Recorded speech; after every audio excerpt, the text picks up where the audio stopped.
श्री रामेश्वर महादेवाय नमः। ओम श्री रामेश्वर महादेवाय नमः। ओम श्री रामेश्वर महादेवाय नमः। उम्मीद है आप सभी अच्छे होंगे और आपका परिवार सब कुशल होगा, मंगल होगा। और मैं जगत के पालनहार श्री रघुनाथ जी से प्रार्थना करता हूँ कि वे आपके और आपके सभी परिवार को सदैव अपनी कृपा बरसाते रखें और सदा आपको खुशी रखें। पीछे कथा में हम लोगों ने सुना कि राम जी कैसे धनुष तोड़ते हैं और उनसे पहले बहुत से राजा राक्षस जो अपना वेश बदल कर गए थे, धनुष तोड़ने की बहुत प्रयास करते हैं परंतु वो तोड़ नहीं पाते हैं। फिर एक बार 10,000 का झुंड बनाकर टूट पड़ते हैं धनुष को तोड़ने के लिए, लेकिन फिर भी धनुष को तिल मात्र भर नहीं उठा पाते, तोड़ना तो दूर। फिर जनक जी कुछ ऐसे शब्द बोलते हैं जिससे लक्ष्मण जी क्रोधित होकर उठते हैं।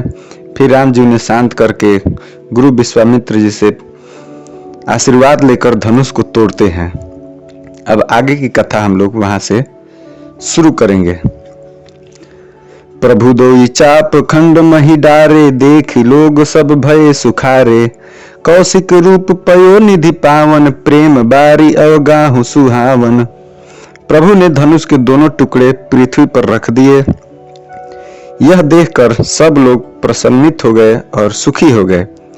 विश्वामित्र रूपी पवित्र समुद्र में, जिसमें प्रेम रूपी सुंदर अथाह सा जल भर गया, राम रूपी पूर्ण चंद्र को देखकर पुलकावली रूपी भारी लहरें बढ़ने लगी। आकाश में बड़े जोर से नगाड़े बजने लगे और सभी देवांगनाएं गान करके नाचने लगी। ब्रह्मा आदि देवता, सिद्ध और मुनीश्वर लोग प्रभु की प्रशंसा कर रहे हैं और आशीर्वाद दे रहे हैं, और वे रंग बिरंगे फूल और मालाएं भी बरसा रहे हैं, और किन्नर लोग रसीले गीत गा रहे हैं। सारे ब्रह्मांड में जय जयकार की ध्वनि छा गई, जिससे धनुष टूटने की ध्वनि जान ही नहीं पड़ती। जहां तहां स्त्री पुरुष प्रसन्न होकर कह रहे हैं कि श्री रामचंद्र जी ने शिव जी के भारी धनुष को तोड़ डाला। धीर बुद्धि वाले भाट, मागध और सूत लोग वीरदावली कीर्ति का बखान कर रहे हैं। सब लोग घोड़े, हाथी, धन, मणि और वस्त्र निछावर कर रहे हैं। झांझ, मृदंग, शंख, सहनाई, भेरी, ढोल और सुहावने नगाड़े आदि बहुत प्रकार के सुंदर बाजे बज रहे हैं। जहां तहां युवतियां भी मंगल गीत गा रही हैं। सखियों सहित रानी अत्यंत हर्षित हो गई, मानो सूखते हुए धान पर पानी पड़ गया हो। जनक जी ने सोच त्याग कर सुख प्राप्त किया, मानो तैरते तैरते थके हुए पुरुष ने थाह पा ली हो समुद्र की। धनुष टूट जाने पर राजा लोग ऐसे श्रीहीन निस्तेज हो गए जैसे दिन में दीपक की शोभा जाती रहती है। सीता जी का सुख किस प्रकार वर्णन किया जाए, जैसे चातक की स्वाति का जल पा गई हो। श्री रामचंद्र जी को लक्ष्मण जी किस प्रकार देख रहे हैं, जैसे चंद्रमा को चकोर का बच्चा देख रहा हो। तब सतानंद जी ने आज्ञा दी और सीता जी ने श्री रामचंद्र जी के पास गमन किया। साथ में सुंदर चतुर सखियां मंगलाचार के गीत गा रही हैं। सीता जी बाल हंसनी की चाल से चल रही हैं, उनको अंगों में अपार शोभा पा रहा है। सखियों के बीच में सीता जी कैसी शोभित हो रही हैं, जैसे बहुत सी छवियों के बीच में महाछवि हो। कर कमल में सुंदर जयमाला है, जिससे विश्व विजय की शोभा छाई हुई है। सीता जी के शरीर में संकोच है, पर मन में परम उत्साह है। उनका यह गुप्त प्रेम किसी को जान नहीं पड़ रहा है। अब समीप जाकर श्री रामचंद्र जी की शोभा देखकर राजकुमारी सीता जी चित्र में लिखी सी रह गई। चतुर सखी ने यह दशा देखकर समझाकर कहा, सुहावनी जयमाला पहनाओ सखी। यह सुनकर सीता जी ने दोनों हाथों से माला उठाई, पर प्रेम के विवश होने से पहनाई नहीं जाती है। उस समय उनके हाथ ऐसे सुशोभित हो रहे हैं, मानो डंडियों सहित 2 कमल चंद्रमा को डरते हुए जयमाला दे रहे हो। इस छवि को देखकर सखियां गाने लगी। तब श्री सीता जी ने श्री राम जी के गले में जयमाला पहना दी। श्री रघुनाथ जी के हृदय पर जयमाला देवता फूल बरसा रहे हैं। समस्त राजागण इस प्रकार सकुचा गए, मानो सूर्य को देखकर कुमुदों का समूह सिकुड़ गया हो। नगर और आकाश में दोनों तरफ बाजे बज रहे हैं, और वहीं पे दुष्ट लोग उदास हो गए और सज्जन लोग सब प्रसन्न हो गए। देवता, किन्नर, मनुष्य, नाग और मुनीश्वर जय जयकार करके आशीर्वाद दे रहे हैं। देवताओं की स्त्रियां नाचती है, बार बार हाथों से पुष्पों की अंजलियां छूट रही है। जहां तहां ब्रह्मा वेद ध्वनि कर रहे हैं और भाट लोग विरुदावली पुलकीर्ति बखान रहे हैं। पृथ्वी, पताल और स्वर्ग तीनों लोकों में यश फैल गया कि श्री रामचंद्र जी ने धनुष तोड़ दिया है और सीता जी को वरण कर लिया है। नगर के नर नारी आरती कर रहे हैं और अपनी पूंजी अपनी हैसियत के अनुसार अर्थात अपने सामर्थ्य से बहुत अधिक निछावर कर रहे हैं। श्री सीता जी राम जी की जोड़ी ऐसी सुशोभित हो रही है मानो सुंदरता और श्रृंगार रस एकत्र हो गए हो। सखियां कह रही हैं, हे सीते स्वामी के चरण छुओ, किंतु सीता जी अत्यंत भयभीत हुई उनके चरण नहीं छू रही हैं। गौतम जी की स्त्री अहिल्या की गति का स्मरण करके सीता जी श्री रामचंद्र जी के चरणों को हाथों से स्पर्श नहीं कर रही है। ये सोच के सीता जी की अलौकिक प्रीति जानकर रघुकुल मणि श्री रामचंद्र जी मन में हंस रहे हैं। उस समय सीता जी को देखकर कुछ राजा लोग ललचा उठे। वे दुष्ट, कपूत और मूढ़ राजा मन में बहुत तमतमाए हुए थे। वे अभागे उठ उठ कर कवच पहनकर जहां तहां गाल बजा रहे हैं। कोई कहते हैं, सीता को छीन लो और दोनों राजकुमारों को पकड़कर बांध लो, धनुष तोड़ने से ही चाह नहीं सरेगी अर्थात पूरी नहीं होगी। हमारे जीते जी राजकुमारी को कौन ब्याह सकता है, ऐसे दुष्ट राजा कह रहे हैं। यदि जनक कुछ सहायता करे तो युद्ध में दोनों भाइयों सहित उसे भी जीत ले। ये वचन सुनकर साधु राजा बोले, इस निर्लज राय समाज को देखकर तो लाज भी लज्जा जाएगी। अरे तुम्हारा बल, प्रताप, वीरता, बड़ाई और नाक प्रतिष्ठा तो धनुष के साथ ही चली गई, अर्थात जब तुम धनुष नहीं उठा सके उसी समय तुम्हारा बल, प्रताप, वीरता खत्म हो गई। वही वीरता थी कि अब कहीं से मिली है। ऐसी दुष्ट बुद्धि है, तभी तो विधाता ने तुम्हारे मुखों पर कालिख लगा दिया है। ईर्ष्या, घमंड और क्रोध छोड़कर नेत्र भरकर श्री रामचंद्र जी की छवि को देख लो। लक्ष्मण के क्रोध को प्रबल अग्नि जानकर उसमें मतंगे मत बनो। जैसे गरुड़ का भाग कौवा चाहे, सिंह का भाग खरगोश चाहे, बिना कारण ही क्रोध करने वाला अपनी कुशल चाहे, शिव जी से विरोध करने वाला सब प्रकार की संपत्ति चाहे, लोभी लालची सुंदर कीर्ति चाहे, कामी मनुष्य निष्कलंकता चाहे, क्या वह पा सकता है? और जैसे श्री हरि के चरणों के विमुख मनुष्य परम गति मोक्ष चाहे, हे राजाओं सीता के लिए तुम्हारा लालच भी वैसा ही है। कोलाहल सुनकर सीता जी शंकित हो गई। तब सखिया उन्हें वहां ले गई जहां रानी सीता जी की माता थी। श्री रामचंद्र जी मन में सीता जी के प्रेम का बखान करते हुए स्वाभाविक चाल से गुरु जी के पास जाकर वो भी बैठ गए। रानियों सहित सीता जी दुष्ट राजाओं के दुर्वचन सुनकर सोच के वश है कि न जाने विधाता अब क्या करने वाले हैं। राजाओं के वचन सुनकर लक्ष्मण जी इधर उधर ताकते हैं, किंतु श्री रामचंद्र जी के डर से कुछ बोल नहीं पाते। लक्ष्मण जी के नेत्र लाल और भौहें टेढ़ी हो गई और वे क्रोध से राजाओं की ओर देखने लगे, मानो मतवाले हाथियों का झुंड देखकर सिंह के बच्चे को जोश आ गया हो। खलबली देखकर जनकपुर की स्त्रियां व्याकुल हो गई। सब मिलकर राजाओं को गालियां देने लगी। उसी मौके पर शिव जी के धनुष का टूटना सुनकर भृगुकुल रूपी कमल के सूर्य परशुराम जी वहां पर आ पहुंचे। उन्हें देखकर सब राजा सकुचा गए, डर गए, मानो बाज के झपटने पर बटेर छिप गई हो। गौरे शरीर पर विभूति भस्म बड़ी फब रही है और विशाल ललाट पर त्रिपुंड विशेष शोभा दे रहा है। परशुराम जी के सिर पर जटा है, सुंदर मुख चंद्र क्रोध के कारण कुछ लाल हो गया है, भौहें टेढ़ी और आंखें क्रोध से लाल है। सहज ही देखते हैं तो भी ऐसा जान पड़ता है मानो क्रोध कर रहे हैं। बैल के समान ऊंचे और पुष्ट कंधे हैं, छाती और भुजाएं विशाल है, सुंदर यगु पवित्र धारण किए, माला पहने और मृग चर्म लिए हैं। कमर में मुनियों का वस्त्र वलकल और 2 तरकस बांधे हैं। हाथ में धनुष बाण और सुंदर कंधे पर फरसा धारण किए हुए हैं परशुराम जी। शांत वेश है परंतु करनी बहुत कठोर है। स्वरूप का तो उनका वर्णन नहीं किया जा सकता, मानो वीर रस ही मुनि का शरीर धारण करके जहां सब राजा लोग हैं वहां आ गया हो। परशुराम जी का भयानक वेश देखकर सब राजा भय से व्याकुल हो उठ खड़े हुए और पिता सहित अपना अपना नाम कहकर सब दंडवत प्रणाम करने लगे परशुराम जी के आगे। परशुराम जी हित समझ कर भी सहज ही जिसकी ओर देख लेते हैं वह समझता है मानो मेरी आयु पूरी हो गई हो। फिर जनक जी ने अवसर पाकर सिर नवाया और सीता जी को बुलाकर प्रणाम करवाया। परशुराम जी ने सीता जी को आशीर्वाद दिया। सखियां फिर खुशी हुई और वहां अब अधिक देर ठहरना ठीक न समझकर वे सयानी सखियां सीता जी को अपनी मंडली में ले गई। फिर विश्वामित्र जी आकर मिले और उन्होंने दोनों भाइयों को उनके चरण कमलों पर गिराया। विश्वामित्र जी ने कहा, ये राम और लक्ष्मण राजा दशरथ के पुत्र हैं। उनकी सुंदर जोड़ी देखकर परशुराम जी ने आशीर्वाद दिया। कामदेव के भी मद को छुड़ाने वाले श्री रामचंद्र जी के अपार रूप को देखकर उनके नेत्र थकित अर्थात स्तंभित हो रहे हैं। फिर सब देखकर जानते हुए भी अनजान की तरह जनक जी से पूछते हैं कि कहो यह बड़ी भारी भीड़ कैसी है। उनके शरीर में फिर क्रोध छा गया। जिस कारण सब राजा आए थे राजा जनक ने वह समाचार कह सुनाए। जनक के वचन सुनकर परशुराम जी ने फिर कर दूसरी ओर देखा तो धनुष के टुकड़े पृथ्वी पर पड़े हुए दिखाई दिए।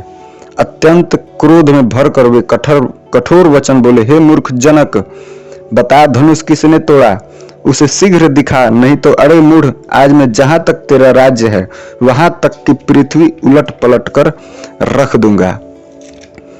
राजा को अत्यंत डर लगा जिसके कारण वे उत्तर नहीं देते। यह देखकर कुटिल राजा मन में बड़े प्रसन्न हुए। देवता, मुनि, नाग और नगर के स्त्री पुरुष सभी सोच करने लगे, सबके हृदय में बड़ा भय है। सीता जी की माता मन में पछता रही है कि हाय विधाता ने अब बनी बनाई बात बिगाड़ दी। परशुराम जी का स्वभाव सुनकर सीता जी को आधा क्षण भी कल्प के समान बीतने लगा। तब श्री रामचंद्र जी सब लोगों को भयभीत देखकर और सीता जी को डरी हुई जानकर बोले। उनके हृदय में कुछ हर्ष नहीं था और न ही विषाद था। नाथ शंभु धनु भंज निहारा, होई केऊ एक दास तुम्हारा, आय सुकाह कहिया किन मोही, सुनी रिसाई बोले मुनि कोही। हे नाथ, शिव जी के धनुष को तोड़ने वाला आपका कोई एक दास ही तो होगा, क्या आज्ञा है, मुझसे क्यों नहीं कहते। यह सुनकर क्रोधी मुनि फिर गुस्सा करके बोले, सेवक वह है जो सेवा का काम करे, शत्रु का काम करे तो लड़ाई ही करनी चाहिए। हे राम सुनो, जिसने शिव जी के धनुष को तोड़ा है वह सहस्त्र बाहु के समान मेरा शत्रु है। वह इस समाज को छोड़कर अलग हो जाए, नहीं तो सभी राजा मारे जाएंगे। मुनि के वचन सुनकर लक्ष्मण जी मुस्कुराए और परशुराम जी का अपमान करते हुए बोले, बहु धनु ही तोरी लड़िकाई, कबहु न असिरिस किन्ह गोसाई, एही धनु पर ममता के ही हेतु, सुनी रिसाई भृगुकुल केतु। लक्ष्मण जी कहते हैं, हे गोसाई, लड़कपन में हमने बहुत सी धनुइयां तोड़ डाली, किंतु आपने ऐसा क्रोध कभी नहीं किया। इसी धनुष पर इतनी ममता किस कारण से है। यह सुनकर भृगुवंश की ध्वजा स्वरूप परशुराम जी कुपित होकर कहने लगे, अरे राजपुत्र, काल के वश होने से तुझे बोलने में कुछ भी होश नहीं है। सारे संसार में विख्यात शिव जी का यह धनुष क्या धनु ही के समान है। लक्ष्मण जी ने हंसकर कहा, हे देव सुनिए, हमारी जान में तो सभी धनुष एक से ही है। पुराने धनुष को तोड़ने में क्या लानी और क्या लाभ। श्री रामचंद्र जी ने तो इसे नवीके से धोखे से देखा था, फिर यह तो छूते ही टूट गया। इसमें रघुनाथ जी का कोई भी दोष नहीं है।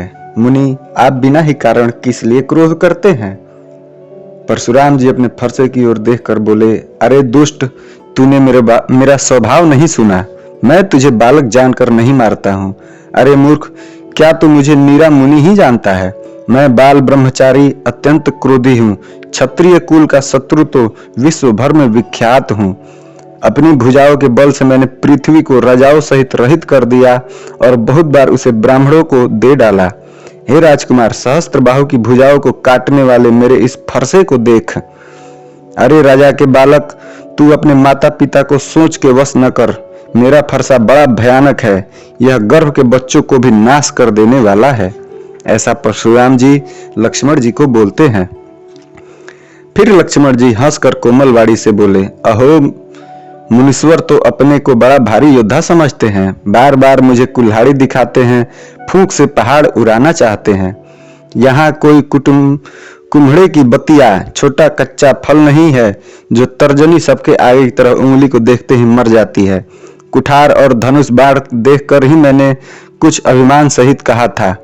भृंगुवंशी समझकर और यज्ञोपवीत देखकर तो जो कुछ आप कहते हैं उसे मैं क्रोध को रोक कर सह लेता हूँ। देवता, ब्राह्मण, भगवान के भक्त और गौ पर, इन पर हमारे कुल में वीरता नहीं दिखाई जाती, क्योंकि इन्हें मारने से पाप लगता है और इनसे हार जाने पर भी आपकी कीर्ति ही होती है। इसलिए आप मारे तो भी आपके पैर ही पड़ने चाहिए। आपका एक एक वचन ही करोड़ों वज्रों के समान है। धनुष, बाण और कुठार तो आप व्यर्थ ही धारण करते हैं।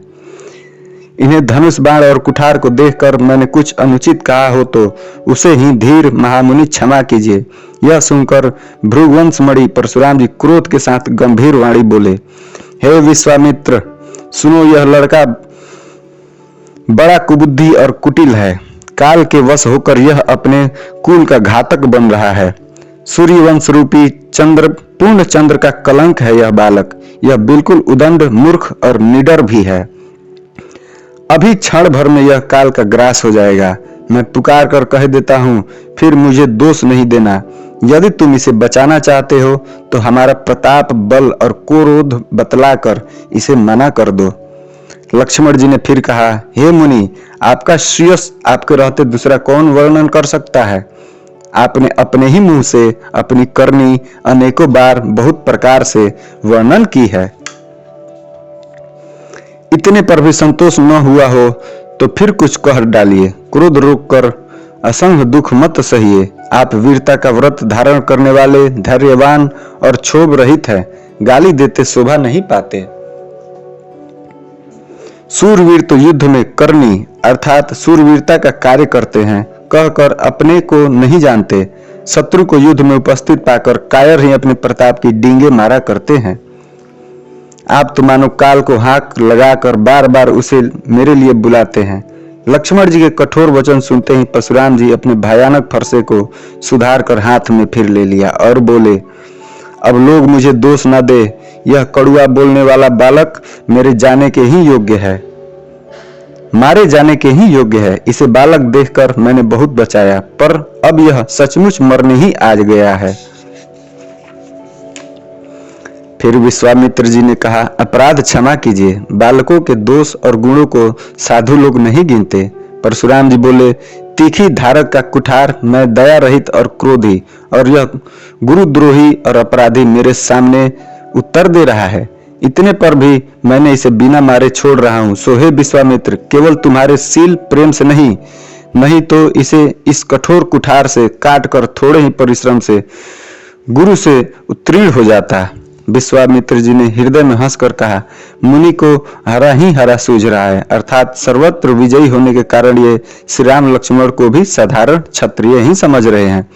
किंतु यह लोभमयी केवल फौलाद की बनी हुई आंख खड़ा खड़क है, उसकी रस की खाड़ नहीं है जो मुंह में लेते ही गल जाए। खेद है, मुनि अब भी बेसमझ बने हुए हैं, इनके प्रभाव को नहीं समझ रहे। फिर लक्ष्मण जी ने कहा, हे मुनि, आपके शील को कौन नहीं जानता, वह संसार भर में प्रसिद्ध है। आप माता पिता से अच्छी तरह उत्तीर्ण हो ही गए। अब गुरु का ऋण रहा, जिसका जी में बड़ा सोच लगा है, वह मानो हमारे ही मत्थे कढ़ा था। बहुत दिन बीत गए, इससे ब्याज ही बहुत बढ़ गया होगा। अब किसी हिसाब करने वाले को बुला लाइए, मैं तुरंत थैली खोल कर दे दूंगा। लक्ष्मण जी के कड़वे वचन सुनकर परशुराम जी ने कुंठार संभाला। सारी सभा हाय हाय करके पुकार उठी। लक्ष्मण जी ने कहा, हे भृगु श्रेष्ठ, आप मुझे फरसा दिखा रहे हैं, पर हे राजाओं के शत्रु, मैं ब्राह्मण समझकर बचा रहा हूं, आपको तरस दे रहा हूं। आपको कभी रणधीर बलवान वीर नहीं मिले। हे ब्राह्मण देवता, आप घर ही में बड़े हैं। यह सुनकर अनुचित है कहकर सब लोग पुकार उठे। तब श्री रघुनाथ जी ने इशारे से लक्ष्मण को रोक दिया। लक्ष्मण जी के उत्तर से जो आहुति के समान थे, परशुराम जी के क्रोध रूपी अग्नि को बढ़ते देखकर रघुकुल के सूर्य श्री रामचंद्र जी जल के समान शांत करने वाले वचन बोले। हे नाथ, बालक पर कृपा कीजिए, इसे सीधे और दूधमुहे बच्चे पर क्रोध ना कीजिए। यदि यह प्रभु आपका कुछ भी प्रभाव जानता तो क्या यह बेसमझ आपकी बराबरी करता? बालक यदि कुछ चपलता भी करते हैं तो गुरु, पिता और माता मन में आनंद से भर जाते हैं। अतः इसे छोटा बच्चा और सेवक जानकर कृपा कीजिए। आप तो समदर्शी, सुशील, धीर और ज्ञानी मुनि हैं। श्री रामचंद्र जी के वचन सुनकर वे कुछ ठंडे पड़े। इतने में लक्ष्मण जी कुछ कहकर फिर मुस्कुरा दिए। उनको हंसते देखकर परशुराम जी के नख से विशाखा तक सारे शरीर में फिर क्रोध छा गया। उन्होंने कहा, हे राम, तेरा भाई बड़ा पापी है। यह शरीर से गोरा पर हृदय का बड़ा काला है। यह विषमुख है, दूधमुहा नहीं है, स्वभाव से ही टेढ़ा है, तेरा अनुसरण नहीं करता, तेरे जैसा सिलवान नहीं है। यह नीच मुझे काल के समान नहीं देखता। लक्ष्मण जी ने हंसकर कहा फिर, हे मुनि सुनिए, क्रोध पाप का मूल है, जिसके वश में होकर मनुष्य अनुचित कर्म कर बैठते हैं और विश्व भर के प्रतिकूल चलते हैं, अर्थात सबका अहित करते हैं। हे मुनिराज, मैं आपका दास हूँ। अब क्रोध त्याग कर दया कीजिए। टूटा हुआ धनुष क्रोध करने से जुड़ नहीं जाएगा। खड़े खड़े पैर दुखने लगे होंगे, आप बैठ जाइए। यदि धनुष अत्यंत ही प्रिय हो तो कोई उपाय किया जाए और किसी बड़े गुणी कारीगर को बुलाकर इसे जुड़वा दिया जाए। लक्ष्मण जी के बोलने से जनक जी डर जाते हैं और कहते हैं, बस चुप रहिए, अनुचित बोलना अच्छा नहीं है।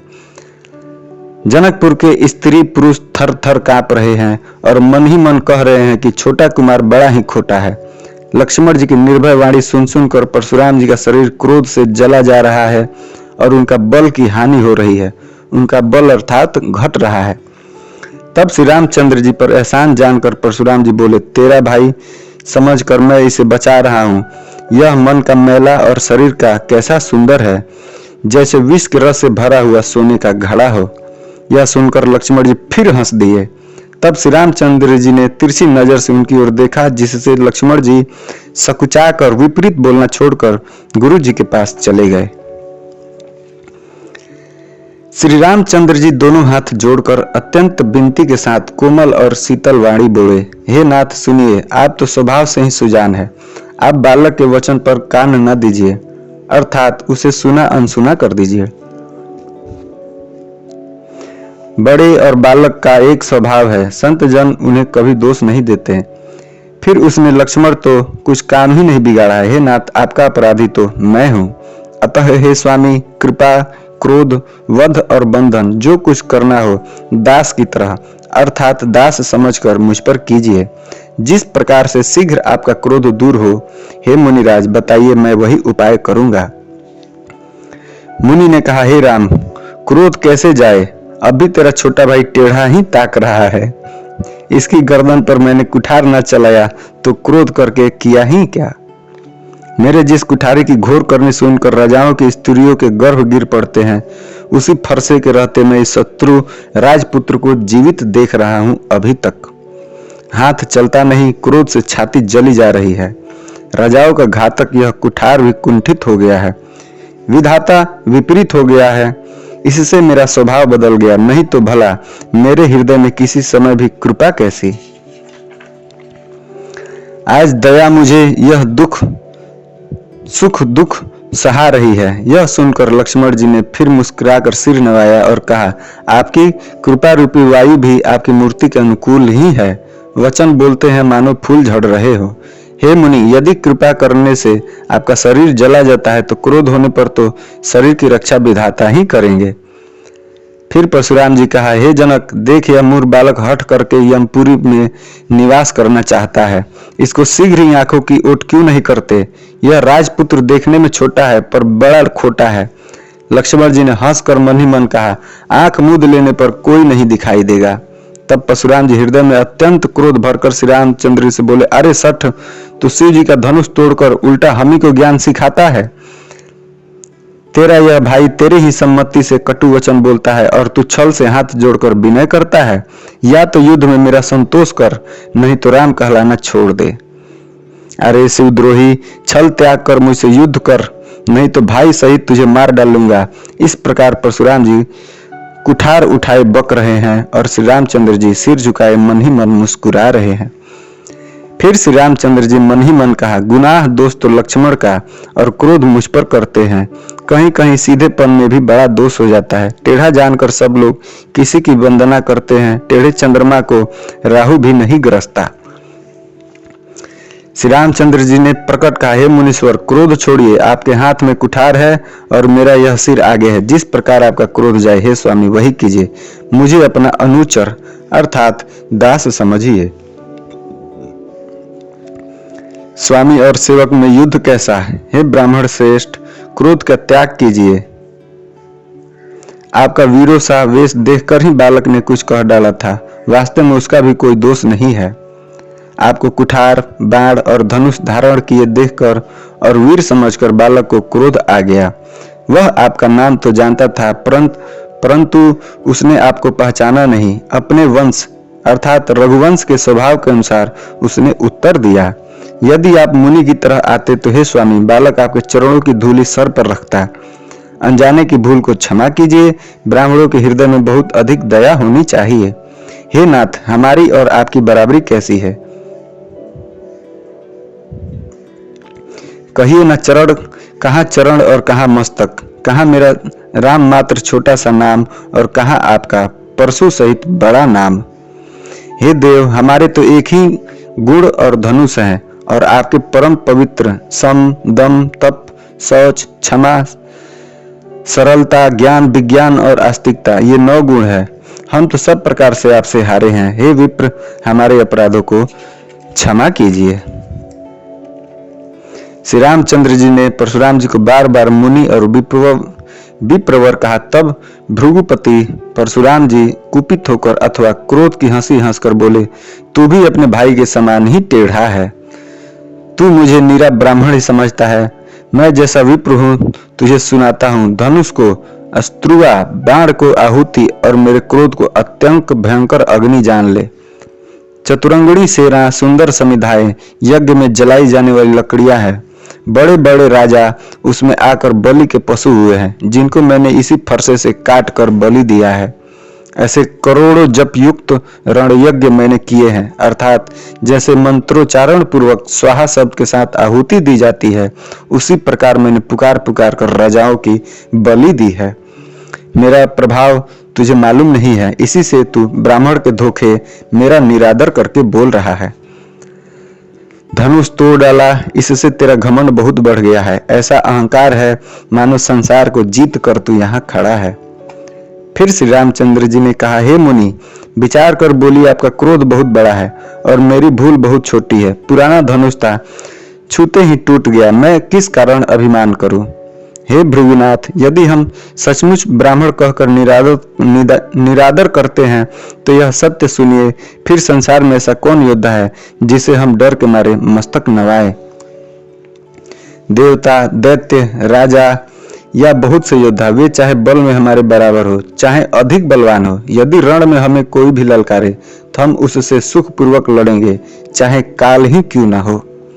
क्षत्रिय का शरीर धरकर जो युद्ध में डर गया, उस नीच ने अपने कुल पर कलंक लगा दिया। मैं स्वभाव से ही कहता हूँ, कुल की प्रशंसा करके नहीं, कि रघुवंशी रण में काल से भी नहीं डरते हैं। ब्राह्मण वंश की ऐसे ही प्रभुता महिमा है कि जो आपसे डरता है वह सबसे निर्भय हो जाता है, अथवा जो भय रहित होता है वह भी आपसे डरता है। श्री रघुनाथ जी के कोमल और रहस्यपूर्ण वचन सुनकर परशुराम जी बुद्धि के पर्दे खुल गए। यहीं पे दोहा है, विप्र वंश के असी प्रभुताई, अभय हो जो तुम्हें ही डराई। जब परशुराम जी की आंखें खुल गई, बुद्धि खुल गया, तब परशुराम जी ने कहा, हे राम, हे लक्ष्मीपति, धनुष को हाथ में अथवा लक्ष्मीपति विष्णु का धनुष लीजिए और इसे खींचिए, जिससे मेरा संदेह मिट जाए। परशुराम जी धनुष देने लगे, तब वह आप ही चला गया। तब परशुराम जी के मन में बड़ा आश्चर्य हुआ। तब उन्होंने श्री रामचंद्र जी का प्रभाव जान गया। जिस कारण उनका शरीर पुलकित और प्रफुल्लित हो गया। वे हाथ जोड़कर वचन बोले, प्रेम उनके हृदय में समाता नहीं था। हे रघुकुल रूपी कमल वन के सूर्य, हे राक्षसों के कुल रूपी घने जंगल को जलाने वाले अग्नि, आपकी जय हो। हे देवता, ब्राह्मण और गौ का हित करने वाले, आपकी जय हो। हे मद, मोह, क्रोध और भ्रम के हरने वाले, आपकी जय हो। हे विनय, शील, कृपा आदि के गुणों के समुद्र और वचनों की रचना में अत्यंत चतुर, आपकी जय हो। हे सेवकों को सुख देने वाले, सब अंगों से सुंदर, शरीर में करोड़ों कामदेव की छवि धारण करने वाले, आपकी सदा जय हो। मैं एक मुख से आपकी क्या प्रशंसा करूं। हे महादेव जी के मन रूपी मान सरोवर के हंस, आपकी जय हो। मैंने अनजान में आपको बहुत से अनुचित वचन कहे। हे क्षमा के मंदिर दोनों भाई, मुझे क्षमा कीजिए। फिर आगे कहते हैं, हे रघुकुल के पताका स्वरूप श्री रामचंद्र जी, आपकी जय हो, आपकी जय हो। ऐसा कहकर परशुराम जी तप के लिए वन में चल दिए। यह देखकर दुष्ट राजा लोग बिना ही कारण के डर से श्री रामचंद्र जी, तो परशुराम जी भी हार गए श्री रामचंद्र जी से। हमने इनका अपमान किया था, अब कहीं ये उसका बदला ना ले ले, इसके व्यर्थ डर से डर गए। वे कायर चुपके से जहां तहां भागकर छिप गए। इस कथा को अब हम लोग यहीं पे विश्राम करेंगे, इसको रोकेंगे, फिर अगली कथा हम लाएंगे जिसमें आगे अब कैसे विवाह होता है, कितने दिन रुकते हैं लोग, फिर विदाई कैसे होती है, ये सारी कथा आगे हम लोग सुनते जाएंगे। आज कथा को यहीं विश्राम देते हैं। बोलिए सियावर रामचंद्र की जय, पवन सुत हनुमान की जय, राम चारो भैया की जय, पिता दशरथ जी की जय, पिता जनक जी की जय, माता कौशल्या, माता सुमित्रा, माता कैकेयी की जय, सभी देवी देवताओं की जय, अपने माता पिता की जय, अपने गुरु की जय, अपने इष्ट की जय, चराचर जीव की जय। जय जय श्री सीताराम।